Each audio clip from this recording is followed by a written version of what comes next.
Hello everybody, welcome to Cinema Trailer News. My name is Chris and this will be my spoiler review for episode 3 of The Last of Us. Now if you were not tearing up or getting a little choked by the end of this episode, I just assume that you have no heart. Episode 3 of The Last of Us has now premiered, so you know what that means. It's time for me to give you my spoiler review. I'll be giving you my recap, breakdown, putting out some Easter egg you may have missed, really diving into the big differences that may hear from the game into the show. So far everything has been extremely faithful to what you have been play in the first couple hours of The Last of Us game.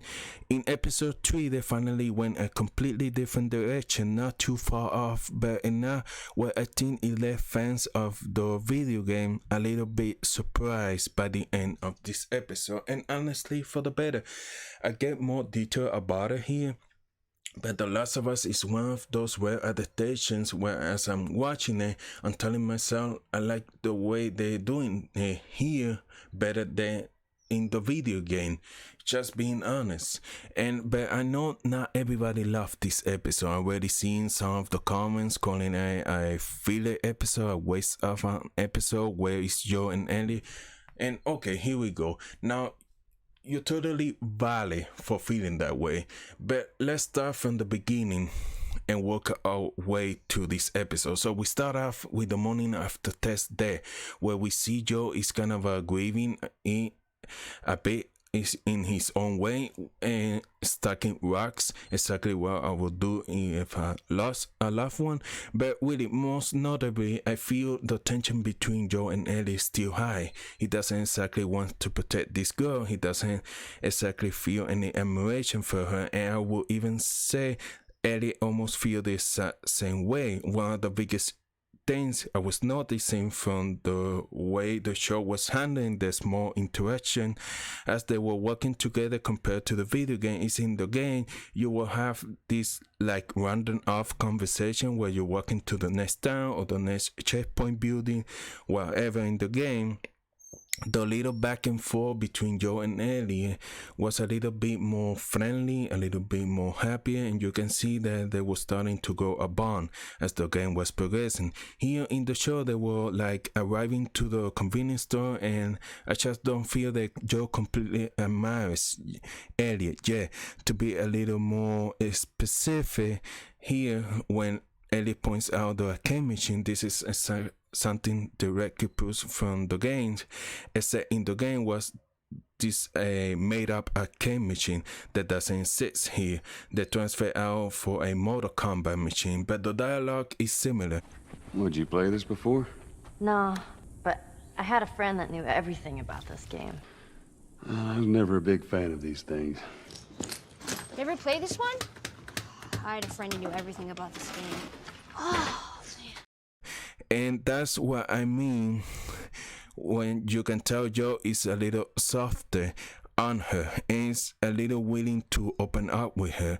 Well, here in the show you can still kind of feel that it is close off, feeling that Joe has his world in front of him. Also, we're putting out this moment Ellie has with the infected, how fascinating she is by cutting him open, seeing what's inside of him and killing him.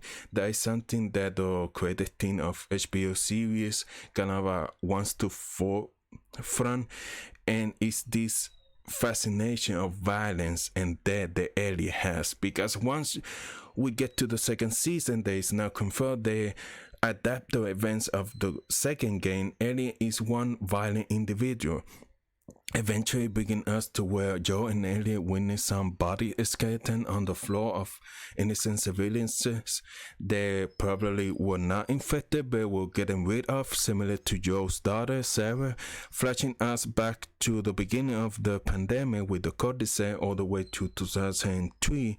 Look, here's where I'll play devil advocate to the people that are kind of upset with this episode, calling it a filler episode, a waste of time. I just want to see Joe and Ellie and all that kind of stuff, and I kind of understand where you're coming from.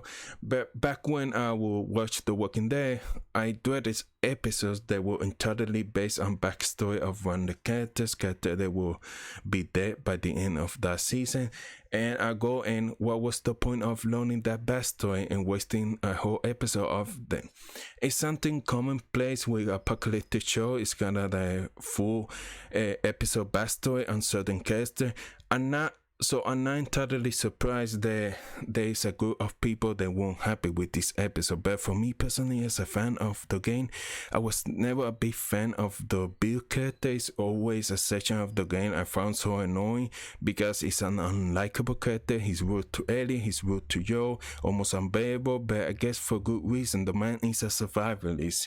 He trusts nobody, and that's what's getting him to survive thus far. But even when being unlikable, he's a memorable part of the show. He's a character that I was kind of excited to see how they will handle it, and I was not expecting them to make him so likable. Not only does the show give us some great flashback to how Bill was able to be a survivalist and have an entire town to himself, because in the video game, as we go our way to meet Bill, we do come across his booby traps and get snippets of backstory from Joe.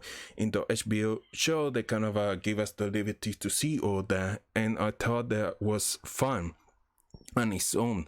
But the biggest change here is the way the relationship between Bill and Frank went down, because in the video game, let me tell you, that relationship did not end pretty at all. We don't even get to meet Frank's character in the Last of Us video game, because he hung himself, and the reason he hung himself was more depressing. He was the partner of Bill, which, yes, in the video game they will get together.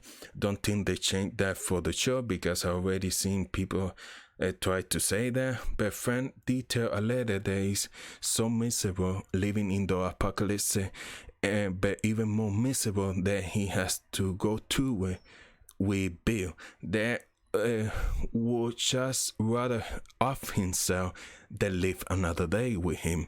And unlike Dan, that just goes to show you how unlikable Bill was in the game. And for a while in the show, it seemed like maybe they were heading in that route. They started off in the honeymoon phase like most couple, and cut 2 years later they're fighting with each other. Another 2 years they later bickering again, and I thought it was going to get to that stage where Frank was going to hang himself in a Hawaiian shirt, because that's how you do it apparently.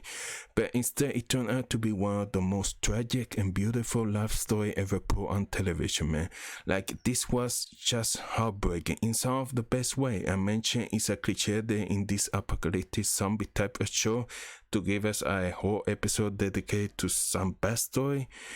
What this episode did is not only dedicated so much backstory to memorable characters from the games, it gave us a mini movie of two people in love, stuck in the apocalypse.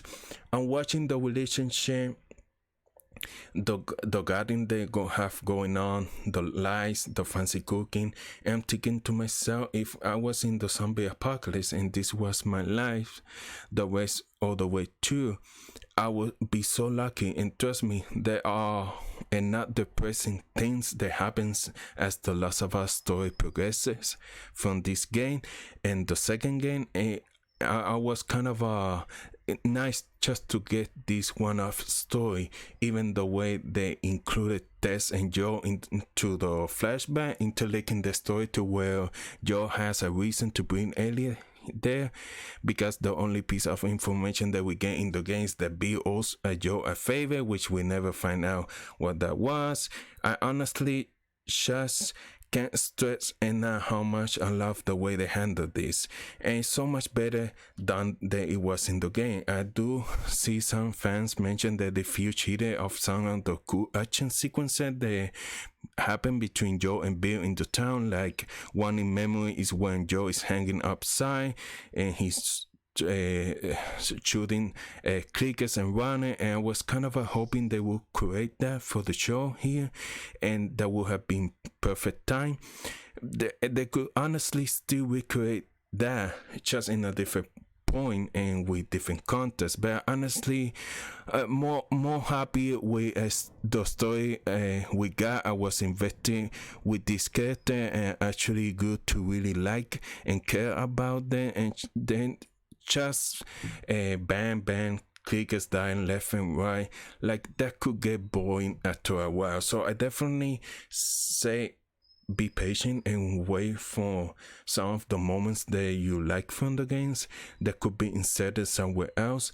But this honestly really worked for me, even with the account that Bo and Bill and Frank are there by the time Joe and Ellie arrive, because they really, the whole point of the build section in the game was just to end that mission with Joe and Ellie having a car, and that's exactly what happened by the end of this episode. Joe and Ellie have a car, and the way they got to that destination may be a little different, but I feel it only improves the show and kind of gives you a better appreciation for the game. Even here in this moment where Ellie is reading the letter that Bill left for Joe, that sentence Bill put in there about protecting the ones he loves. That's why men like you and me are here. We have a job to do, and God help any motherfuckers who stand in our way.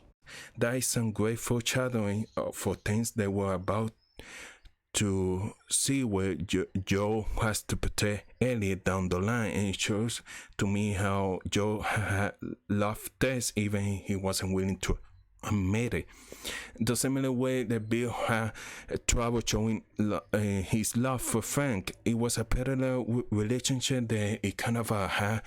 We're now seeing those stepping stones, and where Joe is going now grow some admiration for Ellie and protect her no matter what. So yeah, episode 3 of The Last of Us, it just continues to be amazing, and they put out Easter eggs left and right. They got the Ellie classic show by the end of this episode. But in these changes they are making, they are working for the better in the show, and that makes me excited if they're going to make any biggest change to those big moments by the end of the game. So we'll see. Now let me know what do you think of this episode, your favorite Easter egg, your favorite moment, and if you enjoyed the show so far, let me know that in the comments down below. If you enjoyed this video, hit the like button, consider subscribing to the channel. Thank you for watching. Bye bye.